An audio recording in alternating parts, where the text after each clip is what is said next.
Welcome back to the What is God podcast. This is Shifra Bloom, your hostess.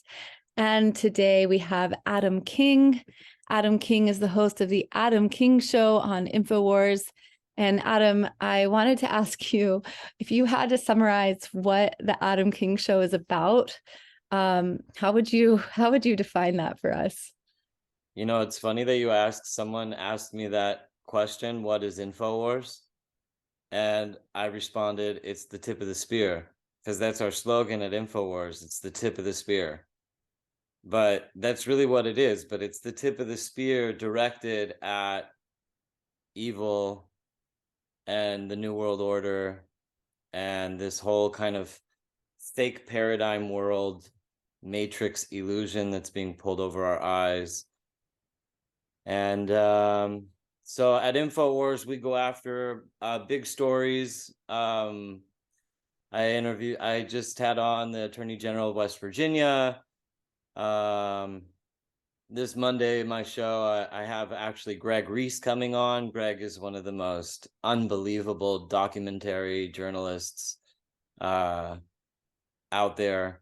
So if I had to kind of summarize, because you have a lot of really cool people on the Adam King Show, but if I have to summarize kind of what you're doing or what you're talking about in, lay terms, and as I understand it, like it's on InfoWars, right? So you're questioning the narrative, you're questioning the mainstream narrative, and you're looking for truth, as far as I can tell. And what ends up happening that's really interesting is you end up hearing other storylines, and some people call them conspiracy theories and some people call them truth. And perhaps some of them are true, the whole truth. Perhaps some of them are just snippets into the truth. Perhaps some of them aren't true. I don't really know. I haven't listened to all your shows, but I've definitely listened to a handful of them. And usually what I experience when I listen to you talk on your shows or just in the conversations that you and I have had is that I'm introduced to new perspectives. And oftentimes I resonate a lot with the perspectives that you share. And sometimes there'll be an edge where there's a little bit of a rub and we have differing opinions. And I really enjoy talking to you, though, because hands down, I can expect that I will be introduced to new perspectives, and I can expect that they're going to be intriguing and worth contemplating. And whether or not at the end I, decide that, I'm going to need more info, I'm going to need to research that more, or I decide, wow, I feel like that really resonates as true, or I decide, I just can't buy in on that. Either way, regardless, it's always a really great experience. And it always opens my mind. And so, this podcast, we're going to start with the topic of God. I don't know where we're going to go. I hope we go wild. I hope we go deep. We'll see where we go. We will. But I'll just preface too, so my role in this podcast, yes, it's conversational. Yes, sometimes I'll interject with my stories and how I resonate, but oftentimes I'll listen to you. You're my guest, and I'll listen, and really what I really want to do with my guests is to listen and to learn and to get to experience a new perspective and see, am I really understanding this perspective of what this person is trying to say? And so the goal isn't for me to agree or not. The goal is for me to get to experience a new perspective. I'm really, really excited. There's actually so many questions I have for you in the realm of not just what is God particularly, but when you go deeper into the story, into all of the supporting stories around the topic of God, meaning what is this narrative that we're currently playing out that God set into action? That's the narrative that you and I have talked about a little bit here and there, that you have a way of telling that story that is unlike anyone I've ever heard told it. And we will get into it. That's what we're part of what we're going to talk about, I decided. But you take bits and pieces of narrative that I've heard in different arenas, like in a religious arena, in a super woke arena, maybe not a woke arena, but maybe a little bit, and in a really conservative arena, and in a really conspiracy theory-esque arena, and in a really like traditionalist wholesome values arena, and like all these little pieces, but you like tie them together in this full start to finish narrative that is mind-blowing. So with that said, let's start with the topic of this podcast, which is what and where is God and what does it have to do with me? And then I'm hoping we can go into some of those supporting characters and narratives of what are we doing on like, what is the story that's being played out that God set forth? So, Adam. So, I mean, like, that's such a big question to walk into. Like, what is God? It's the right? biggest question. Hey, welcome to my show. What is God? Oh, So I'm curious, it's, what is God? Where is God? And what does it have to do with us? who, And what, where, when, why, how? it's all those questions. But, in talking to you specifically in the conversations that we've had, it's the real question I have for you isn't necessarily, Adam, what is God? It's more, Adam, what's going on here? And like, because you have this, it's almost like, can you lay out the cosmology for us? Cosmology meaning there's something that we call God that created creation. And as a part of creation, it created, the planet and human beings and angels. And then what happened next? Like, this is the story I want you to tell us.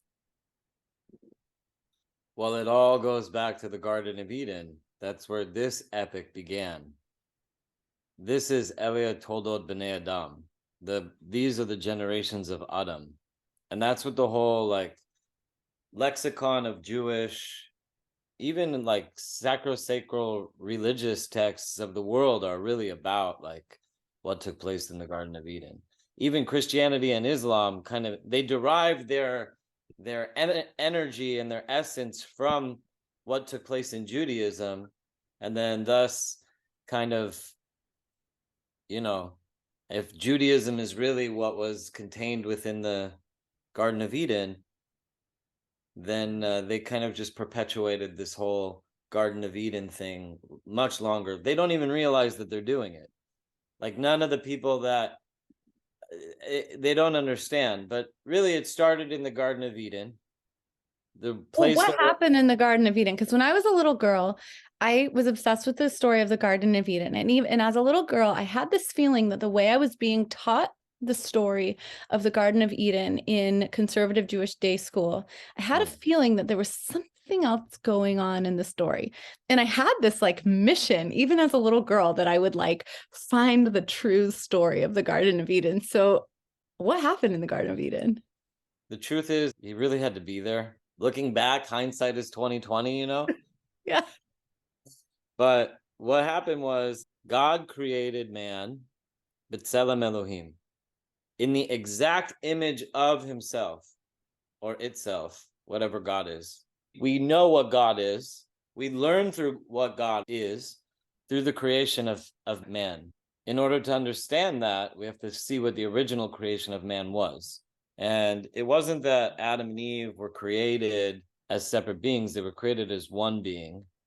And there's a scene where God surgically cuts them in half, rejoins them later.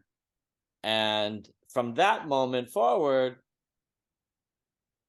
there is a storyline that takes place that involves the snake and the enticement of the tree of knowledge and the fall from Eden and our lack of power. But the Torah teaches us we were made B'Tselem Elohim, in the image of God. So in essence, by understanding this story, we can answer your first question, what God is.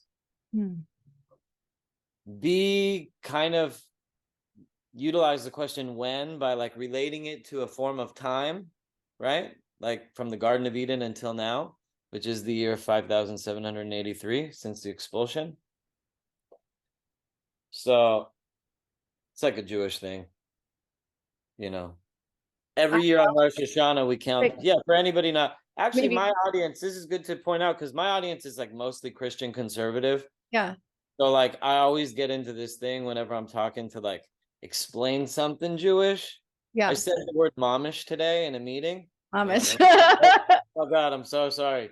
Yiddish word of the day, mamish. It means to really feel something, you know. Really Mamish, feel something. mamish, So can you mamish. explain, even though you're summarizing a narrative, we're going to take it step by step. There's like so many questions, even in this Okay. like first sentence that you've already said. Right. So first of all, 5783. I know that in the Hebrew calendar, it's the year 5783. You said 5783 from the expulsion. So what do you mean? Like, I'm pretty sure we're in the year 2023. What do you mean that it's 5783? Since when? Who's starting? Does that mean What is the beginning of 2023? What was year zero? well, we know what the year zero is, What right? was it? I don't know what it was. What was it? Wait, you don't? What is it? It's Year zero? counted from Christ. So it's the Christian calendar. I know that. Oh, okay. Oh my God, how do you not know this? We So, live but in what? America. But we know that. But okay, so was it when he was born, or was it when he died? That's actually a good question. Let's see. Before Christ, I think it's when he was born. I'm not actually sure. Do you know? But we know that like he had a mother before he was born, right? We know that he had a mother. So Mother. time must have begun before. Well, so in this calendar, you have what Time is it doesn't like start at. before Christ or before the Common Era? Is 5783 similar in that, well, there was time before 5783, but 5783 is just when we left the Garden of Eden? Or was 5783 how many actual years in the way that we understand a year? Yeah, My it was understanding actual years of how we understand a year since the expulsion from Eden. since the expulsion of Eden. Now I want to preface something. Mhm. Eden is a garden east of Nod, which is a place in the land.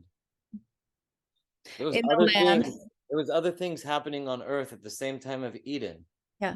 But after Eden, everything was different. After Eden is the kind of like the 2023 type of thing. But It's like so the just to before say, Christ, after Christ type of event, you know? so correct me if I say anything and you have a different understanding, but in the Torah, it says, on day one, this was created and creation was created in 7 days. And then we say, okay, it's 5783 years old.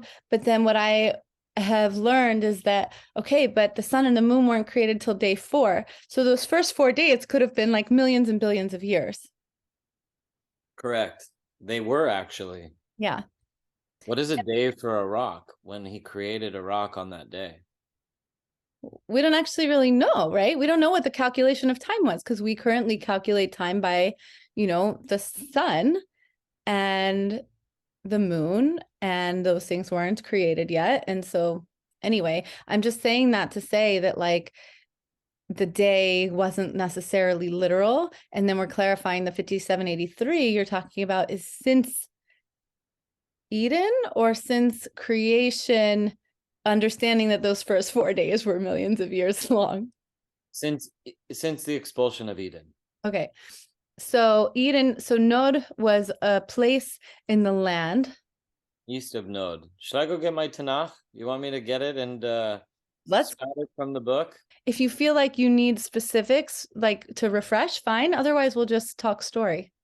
Let me get it because it's fun. Okay. If we're gonna go this deep, This is fun. I love these having fun. conversations with you. So we're gonna, just while he goes and gets that, everyone, what we're doing is really going deep in a new way of understanding what happened in the story of Eden and in the beginning. Really, this is a creation story. It's a cosmology. And so some of the questions I have that I'm going to ask him when he gets back to, it's like, well, what happened in the Garden of Eden? And even like, what was this surgical splitting of Adam and Eve? And I believe Adam King and I think it was Adam and I that talked about something of Adam. Was it you and me that talked about the versions of Adam? Was that you I had that conversation with? Yeah, probably. I know about it. You I might have want to had it talk. with somebody else, but So no, I think it was you. I want to ask you about that too. So there's an idea. I think I heard it from you that we're in the 6th version of Adam. And what's interesting to me about that is we're also scientifically in the 6th mass extinction. currently on Earth, as far as we know. And then we also, this is something I want to talk about. There's so much, like even before the expulsion of from Eden, we could talk for like hours, just up till the expulsion from Eden. And the thing I think is so fascinating is all these different storylines of, we talk about creation and we think creation has to be at odds with the religious story that everything was created in 7 days, but now we just learned that 7 days could have been millions of years. Similarly, we learn about all these stories of like civilizations that existed before in Lemuria and Atlantis, and then they went extinct. And did that really happen? Or are they underground? Or where did they go? And then we have this concept that, well, we're in the sixth mass extinction and we're also in the sixth version of Adam. And somewhere in me, I feel like, wow, does this somehow reconcile all these myths and stories that seem to be at odds with one another or just unrelated? And are they somehow actually part of the same greater narrative? The difference being that we usually only get one column of the narrative at a time. We don't usually get the whole narrative altogether. I like how you summate it with Atlantis and Lemuria and stuff like that, but you don't have to look to Atlantis and Lemuria to see ancient civilizations and also breakaway civilizations. Have you ever heard of this concept of a breakaway civilization? I have, but can you refresh me? Yeah, so a breakaway civilization is the civilization that reaches the pinnacle maximus of technological advancement that they can advance to the next stage of civilized development, and they leave behind the rest of the humans in some sort of dark age or kind of cataclysm that ruptures humanity for anywhere up to 1,000 years until the collective is able to create enough technology that some might steal and run away in another breakaway civilization. Okay. So there's been several breakaway civilizations inside of the Garden of Eden epic. Right. But before our calendar 5783 starts. Right. Yeah. Yes. No. No? After 5783 starts. Oh, both, really, right? So right now is the year 2023. Okay. Yeah. The truth is, let's just say it's the year 5783. Okay, Right? let's just say. Inside of those 5,783 years, we've already had an internet. We've already had an AI. We already had advanced civilizations. Yeah. And then they've been wiped out to the point where we, in our lower consciousness, say 2023, such a low number. Mm-hmm. You know, the real consciousness of this paradigm, which is the epic EPOCH of creation after the expulsion from Eden about mankind. So prior to the Eden, there was other civilizations. That's where you have Atlantis and Lemuria and other creatures that walk the world, including the reptilians. Reptilian conversation is being like more mainstream. Like Yeah. I think it's so cool. I remember when I first learned about the reptilians, I was in college and it was like, don't talk like that or nobody's going to ever want to talk to you again. Like, and You're like, now I'm on the Adam King show. I know. Now I'm on the Adam King show talking about the lizard people, but you go to any comedy shop, you go to any late night talk show, and they're telling jokes about lizard people. So Right. like the world changes and the consciousness evolves as we go forward as humans. So before 5783, before the expulsion from Eden, which was just one land east of Node, there were all kinds of civilizations. And this period of time could have spanned billions of years for all we know. And there were at least 5 other versions of Adam during that epoch before the expulsion from Eden, which I'm not exactly sure what these versions of Adam Were those 5 epics of, I don't know, they weren't epics, they were just creations. Like they were creations. Okay. since the first version of Adam, Yeah. the cord was always connected to the earth. It was like an analog creature as opposed to being a digital creature. Oh, okay. So the versions of Adam, see, I'm learning. This is why this is so fun, because you always give me so many new things. Like evolution of Adam, we were like created. We were formulated, we were fashioned, we were formed, Right. we were, here, I'll even give you the exact words. Okay. Can you tell Says, people what you're reading from? I'm reading from the Tanakh, the Hebrew Bible. Great. From the Bible, it says down here in Genesis, God said, let us make man in our image, in our likeness. Yomer Elohim. Naase Adam B'Tzalmo. Kidmutenu Yardu B'Gad Hayam Uve'of HaShamayim Ubehema V'chol Haaretz V'chol Haromes Al Haaretz. Basically, he like summons every single thing that he created. Because Romes Al Haaretz, what day was that? That was the creepy things on the ground. It's like day 3 or day 4, right? Day 3, all the Not things. day 4, yeah, day 3 maybe. Forget. So he's like, yo, all you Remes, man's gonna rule you. And he creates man in like this, in his image, in his exact image. But we're not made apart. We're made B'Tselem Elohim. Bara oto zachar unakeva barar otam. He made them male and female. So the extinctions and the versions of Adam are not related to one another. Those are two different topics. Completely two different topics. The creation of Adam is different than the extinctions. Maybe, just maybe, and I'm sure probably, Adam, the creation of Adam, was a fixing for the previous creation that existed. You're going to have to explain that, what you mean. That's ever been said before. Yeah, I'm going to need you to say it again. Why did God create man? Lama. Well, I have like all these other ideas of why I think God created man, but one of them could be that the world,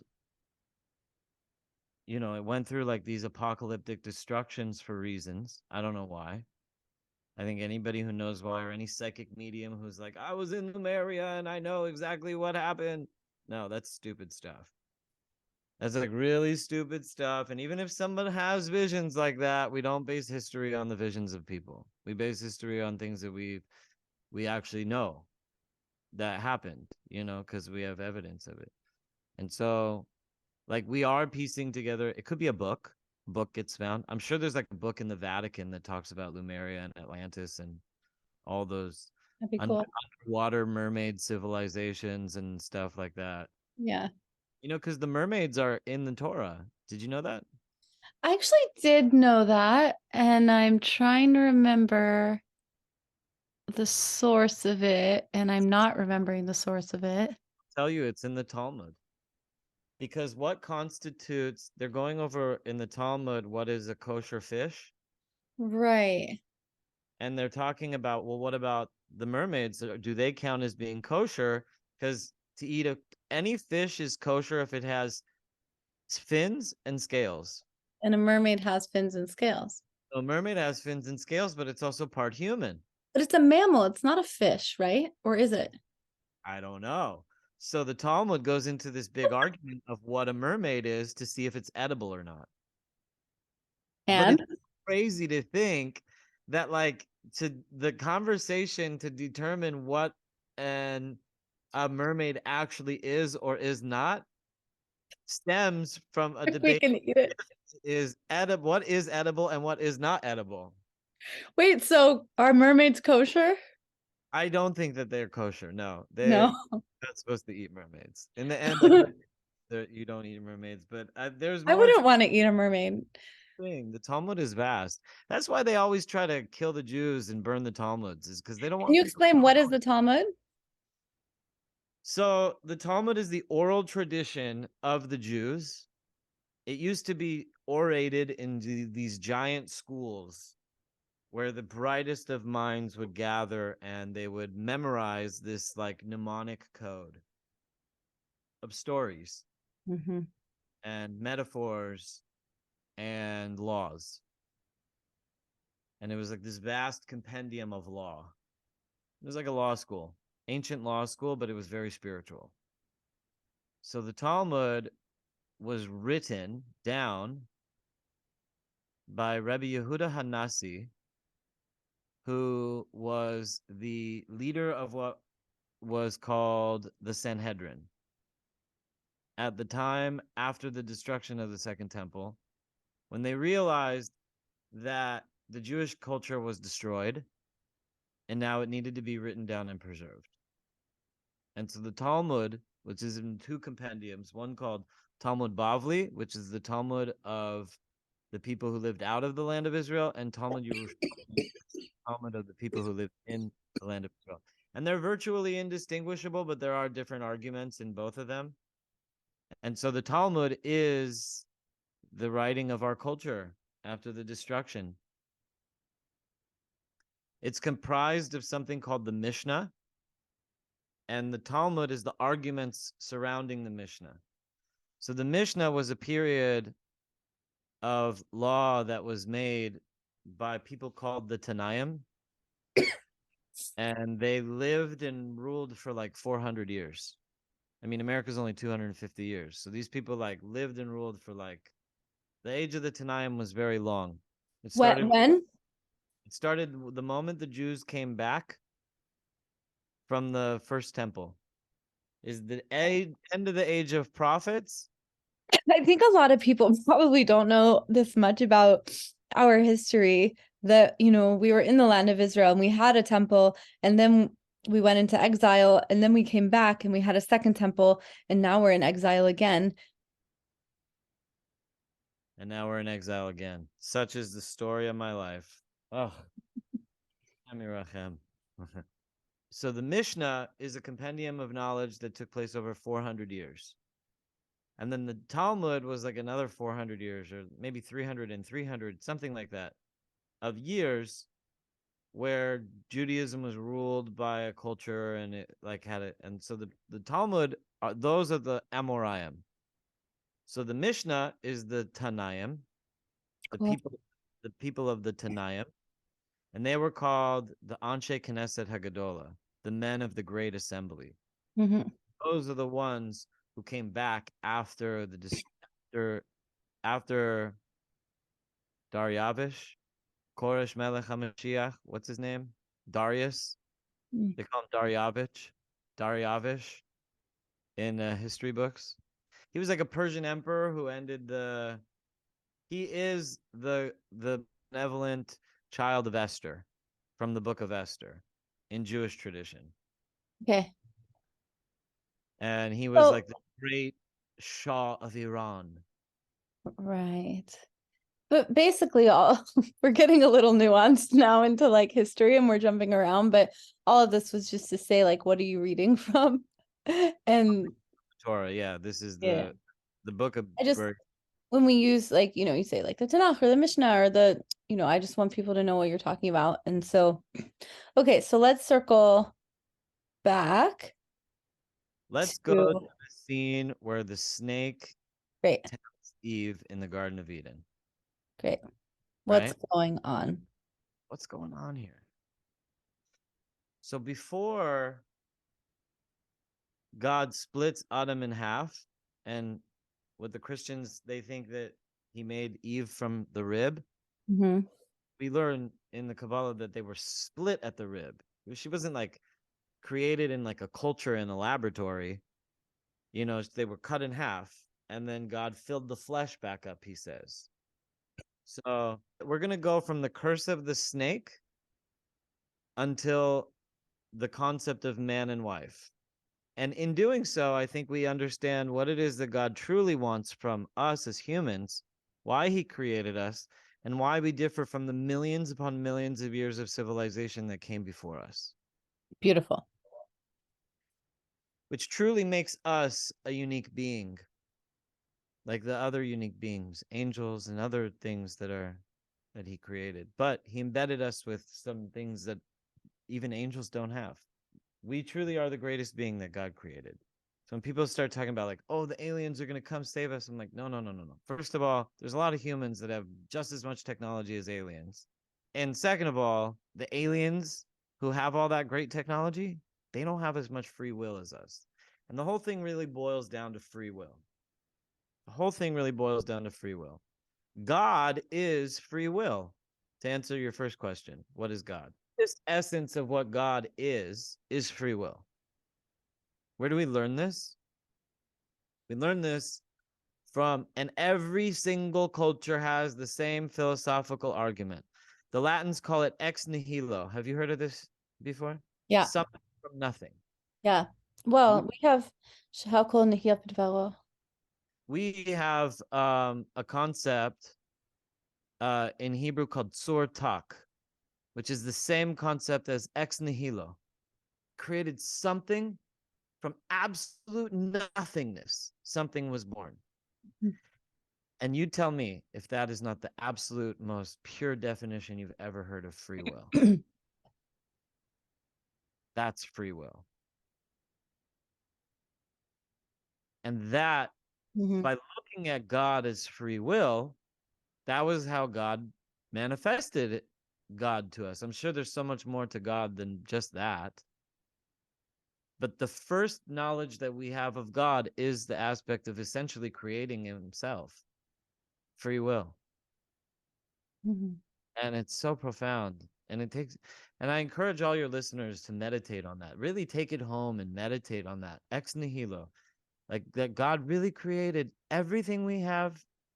Look at this. This microphone's hard. This book is physical. Everything was created from nothing, from absolute nothingness. Everything. And that's where we first look. So all that God created, all these worlds, had all these adventures, Atlantis, Lumerian, tons of reptile stuff. Really weird thing with the reptiles. God has like had a thing with the snakes. Don't get it, but whatever. You know, God and the reptiles, they got down for a long time. That's like the dinosaurs? You know, the dinosaurs are in the Garden of Eden. Oh, okay. I'll read it to you. They're called the Tanaim Gedolim. Oh, okay. The great lizards. Okay. I'll find it. That'll take some reading. I'm Yeah, not here okay. to lecture from a book, but what I Yeah, really want to focus is the temptation of the snake, the fall of man, and the post fall of man after the expulsion of the Garden of Eden, and why we're different, and the coming of the age of the Mashiach, the Messiah. My favorite subject. You were talking about how does this relate to us now? Part of your initial question in this podcast of now has to do with the Messiah, because that's this conflagration. It could be very well could be the Messiah.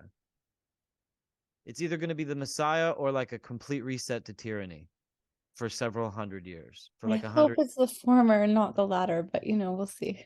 That is also predetermined. That is also not predetermined and entirely based on free will. The question, if you really feel that way, what are you prepared to do to make it happen? And that's actually one of the reasons why I joined InfoWars, is because I really believe in everything that Alex Jones does and InfoWars, and I think that they're so holy.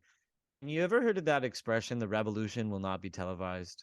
Of course, there's a song about it by what's his name? No, it's this really good song. It's like his name is Levy, I think. Levy? Yeah, I'll look it up while you're talking. It's like an expression that echoes through the ages. The revolution will not be televised. And it will be on InfoWars. High res, we will not comply. You know that song? It's like the revolution will. Okay, anyway, it's fine. So what I was saying is it will be on InfoWars, and we could cue to that music. That would be dope. And so I joined InfoWars for that reason, for the coming of the Messiah, because I believe that now is the time of the age of the Messiah. I think Alex has a lot of stuff going for him. It's so, so impressive. And I think he's completely aligned with the actual Messiah.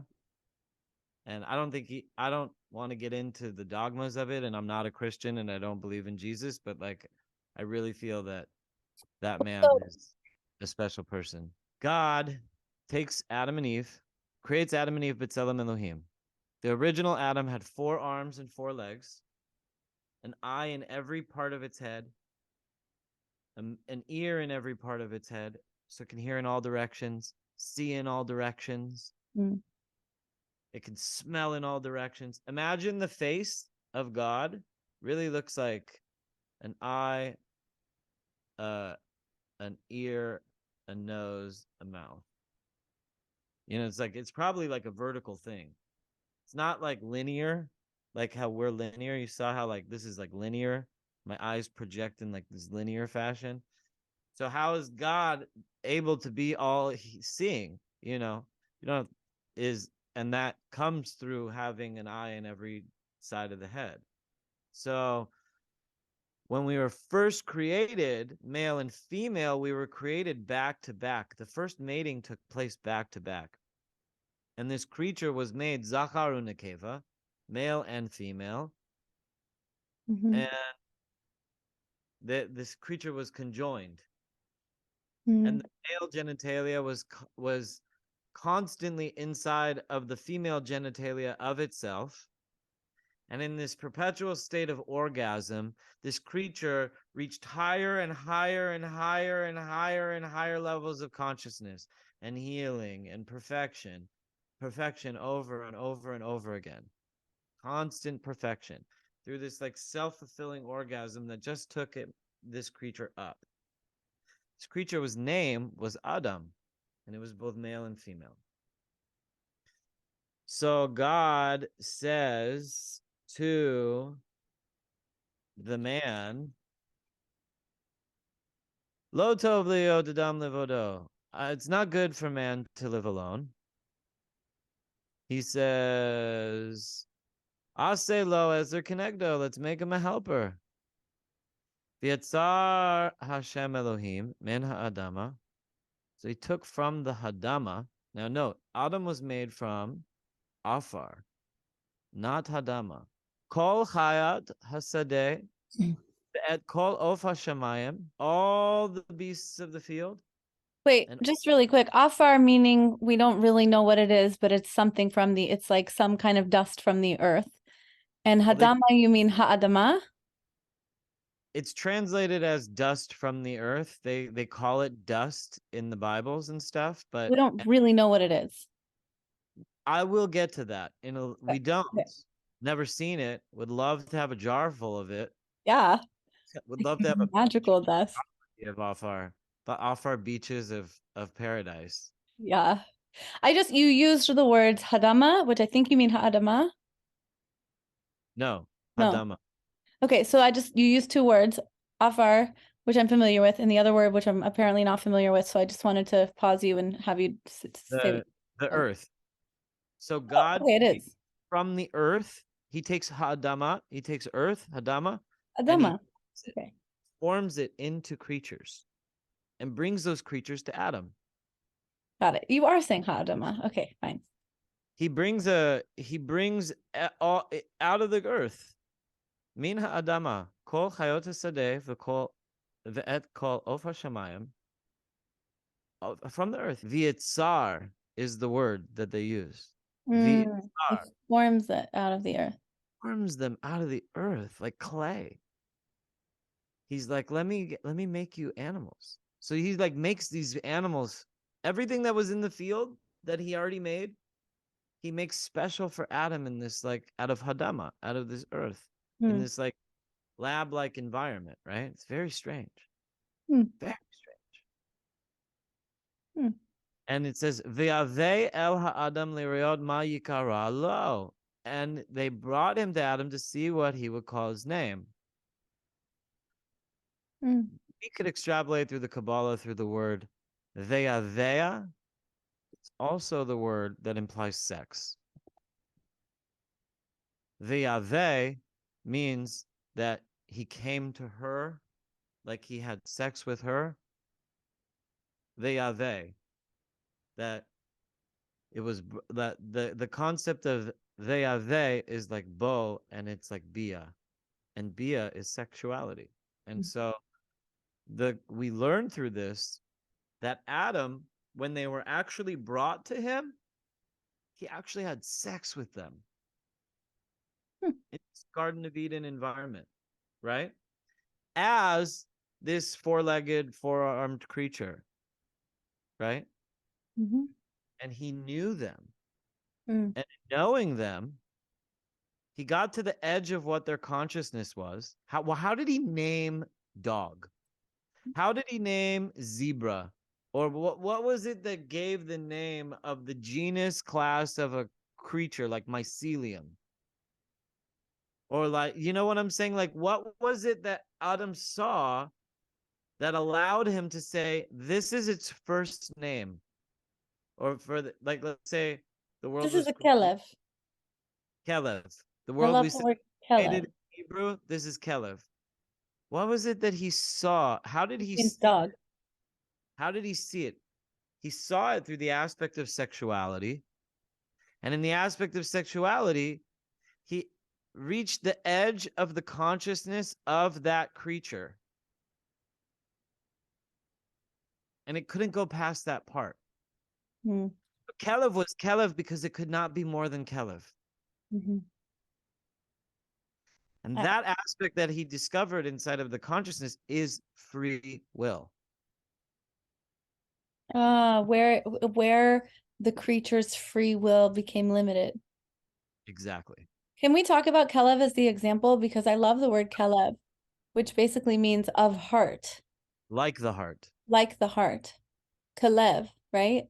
Mhm. And so you look at a dog and it's like a big giant heart. It's all emotion. It's, Yeah. you It's know, exactly like the heart of its owner. It's like the heart. it's true. It's like the heart of its owner. Mean dog. If the owner is so sweet, it's a sweet dog. If the owner is social, it's a social dog. If the owner doesn't talk and has no social skills, it's a shy and timid dog. It doesn't do well with people. It's just like its owner. It's like Right. a mini. It wants to be just like you. Right. And so, but that's just a good example because its name is like the heart. You're showing how that's true. And that's the point where its free will is now limited.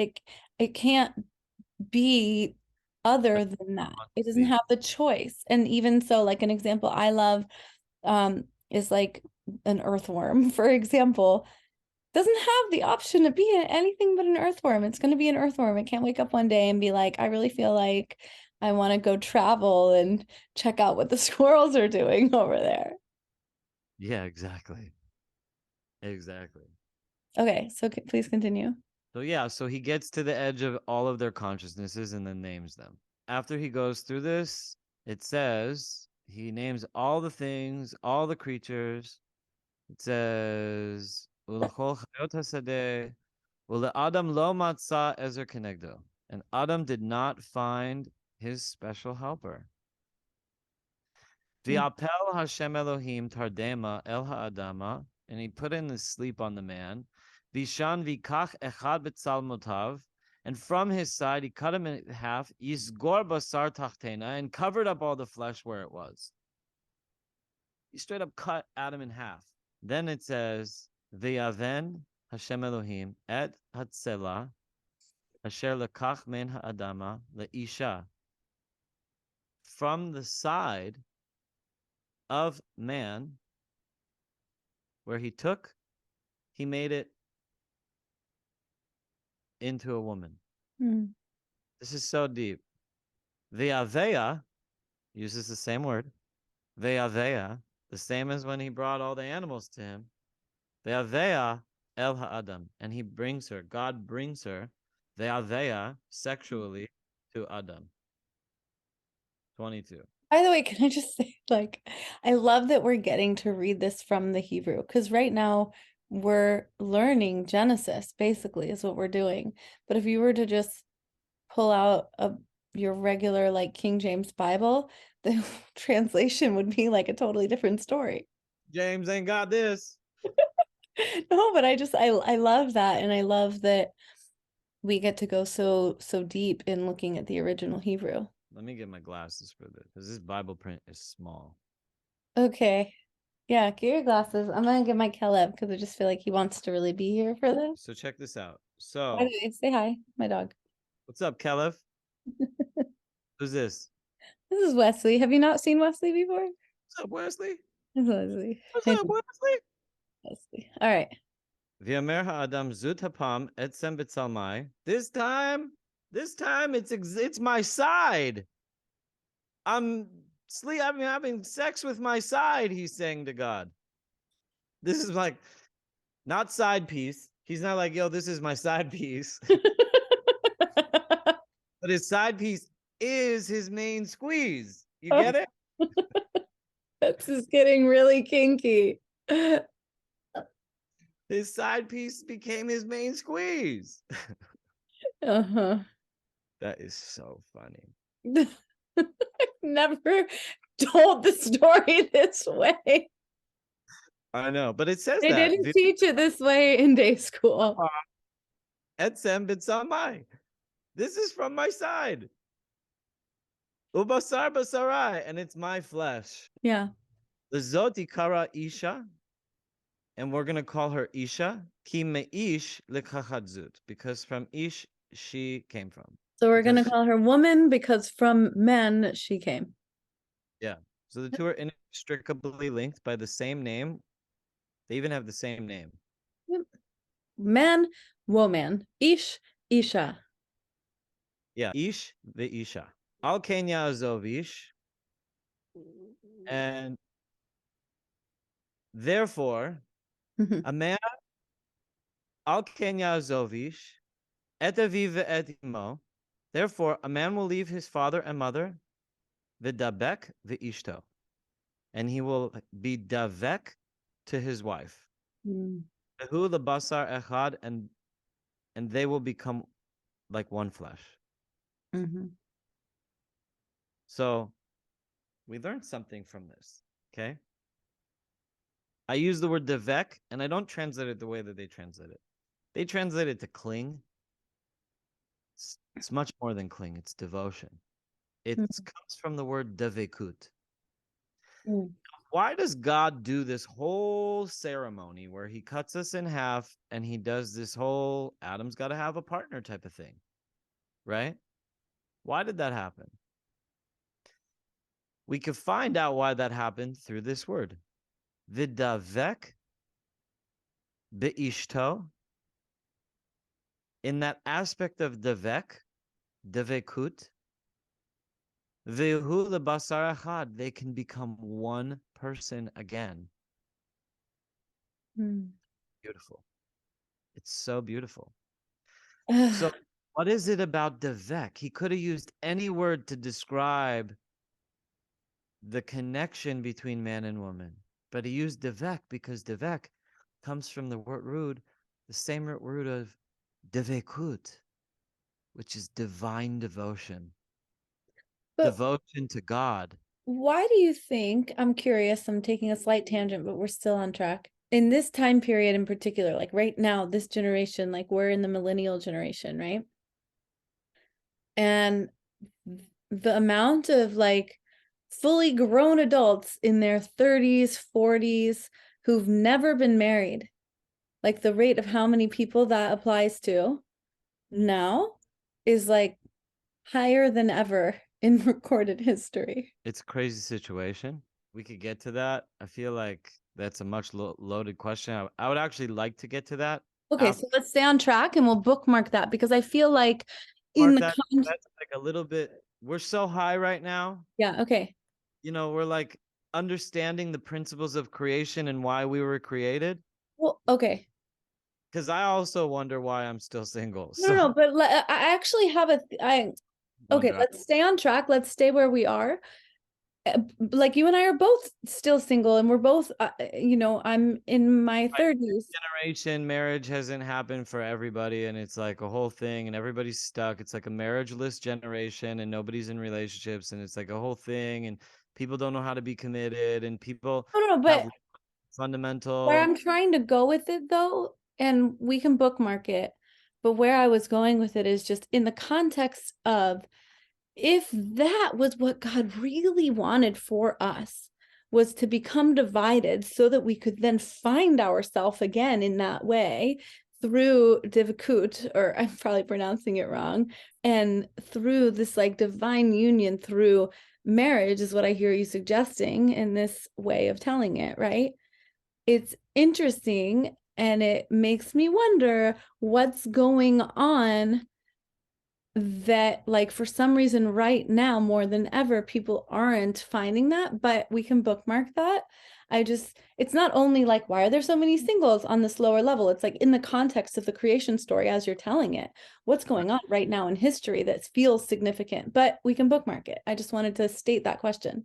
So, okay, yeah, I don't want to I want to get to it because I think that's a really valid question. It has to do with like where we're at right now and like with everything, and I'll get back to the Messiah talk when we finish. Right. That's where I was going with it. With what I want to talk about next which is the serpent nations, the reptilians. Okay, so we're still in the Garden of Eden, right? We got to get through the Garden of Eden before we Okay. could get to dating and single life. Okay, yeah, we just became sliced in half. Yeah. Now you've got, now you've got Ish v'Isha, woman and man v'woman. What happened in the Garden of Eden with the reptilians? You have to understand what I'm teaching you right now. Okay. So what I'm getting at is v'davek b'ishto. Why is it davek? Because God originally goes up and he's like lo tov leo dadam levodo. He brings everything, but in this whole process, man doesn't turn to God and say, "You're the one that I want to be with." He's like out there stooping dogs and stuff like that. You know what I mean?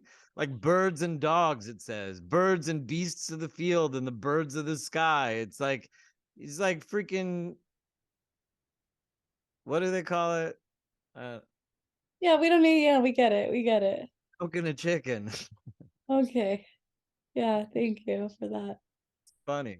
But that's what he does. He doesn't like, he's not like, yo, God, divine baby, I just want you, Lord. My baby. Like, makes him B'Tselem Elohim. Hey, B'Tselem Elohim. Dude looks just like God. God's like, it's not good for you to be alone. So he's like, okay, how about this dog? Like, you look just like me. So we learn from this another thing. What does he say here? Listen to this. This is like better than any murder mystery reveal. Al Kain Yazov Ish, and he will leave the man et aviv ve'et imo. Before debek, and then it says vidabek ve'ishto. So right before vidabek ve'ishto, it says he will leave his father and mother. This creature didn't have a father and mother. So what is God referring to when he's like, this Adam will leave his father and mother? It's referring to the consciousness that Adam was in, because Adam saw God as the parent. What words did it use for father and mother? Al ken ya'azov ish et aviv ve'et imo. Okay. So that goes down, right? And God's like, you got to leave the consciousness of father and mother. And he separated Adam for the concept of davek. And then once Adam gets davek, the next thing is right after davek is vehu lebasar echad. They are one flesh again, just like they were before they were cut in half. And so davek, he uses this word in the Torah to teach us it was about devekut and what devekut means. So in our Hasidic books, we learn about Devekut. In Kabbalah, we learn about Devekut, which is to have Devekut to Hashem, to have Devekut to God. So Kabbalah really teaches us about Devekut to God, because that's the rectification of Al Ken Ya'azov Ish ve'et Aviv ve'et Imo. We need to leave the consciousness of seeing God as our parent and to enter into the consciousness of seeing God as our lover. To have devekut, to be, I don't know, lover. Let's not say lover, but whatever God wants to have a relationship with us, it's like knowing oneself. It is a lover. the truth is the lover or the soulmate, like you talked about earlier, why isn't people getting married? Like the soulmate is complete in oneself. That's what it means when you have the male part and the female part together. It says Vayhula basar echad. That's what Vayhula basar echad means. It means that these two are inextricably linked and they feel one again. Yeah, I think there's I And know in order, okay. and so why does God do that for that result? For Devekut, to teach us about Devekut. And if we had Devekut when he said Lo tov leo d'adam levodo, the world would be different. We were in, and that's not a problem. So we understand another thing is that we can measure time and history based on what it means. The entire path of history is al Kenya azov ish ve'et aviv ve'et imo. And he'll have to leave his mother and father. V'debek ve'ishto. And Hula basar echad. okay, but translate that into English for our lovely listeners. Al Kenya azov ish ve'et aviv ve'et imo correlates to everything in the past from Gan Eden until now. V'dabek ve'ishto, that's the Mashiach. That's the Messiah. V'hula basar echad, that's what comes after the Messiah, which is the Techiyat HaMetim, where we become God's intimate companion. We sit on the throne with God. Okay, so just to recap, okay, you've given B'Tselem Elohim, exactly like God. So you've given us two parallel narratives. One is a microcosm of the other. Okay. You've given us, and tell me if I'm not hearing this properly.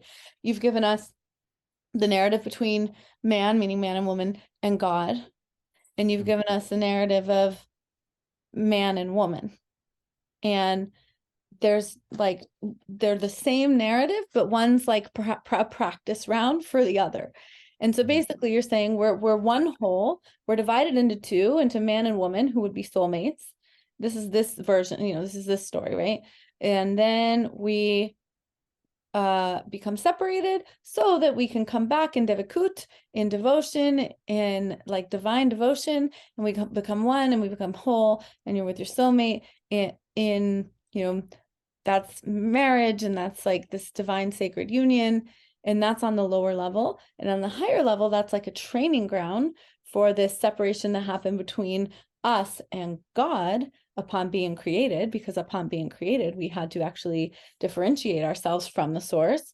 Now we feel as if we are separate from God. And now there's Gan Eden until now, which is this time of separation. So before we were one, now we're separation. And then the time of Mashiach, of Messiah, is when we basically become one with God again. Correct.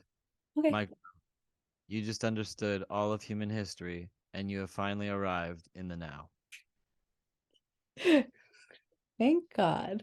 Everybody, that was a great first episode. Stay tuned if you want to go deeper into this story and you want to know what happens when the reptilians try to take over humanity and we end up in this cosmic mess that we're in now that comes until the Mashiach. Stay tuned next week when Shifra is going to continue with part 2 of this interview, and we're going to tell you everything. ... Peace out, everybody. Shifra. Thank you for coming to the What is God podcast.